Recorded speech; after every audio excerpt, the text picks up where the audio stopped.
জুলাই আন্দোলনকারীদের মধ্যে অনৈক্য তৈরির চেষ্টা করছে ফ্যাসিবাদের দস্যুরা বলে মন্তব্য করেছেন বিএনপির প্রচার সম্পাদক সুলতান সালাউদ্দিন টুকু।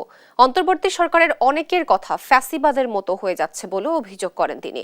আর সুদৃঢ় ঐক্য ধরে রেখে জাতীয় রাজনীতির ভাবমূর্তি পুনরুদ্ধারের আহ্বান জানান দলটির যুগ্ম মহাসচিব শহীদ উদ্দিন চৌধুরী আনি।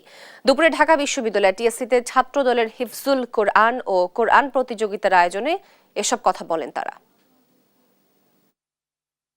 ৩১ দফা যে কর্মসূচি, এই কর্মসূচি আমাদেরকে এনে দিতে পারে বাংলাদেশের নতুন একটা শাসন ব্যবস্থা, যেখানে সুশাসন রয়েছে এবং ছাত্র রাজনীতির ভাবমূর্তি উজ্জ্বল হবে।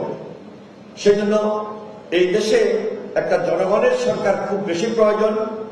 জনগণের সরকার প্রতিষ্ঠা করতে হলে অবশ্যই আমাদেরকে সুদৃঢ় ঐক্য সবকিছু এনে দিতে পারে।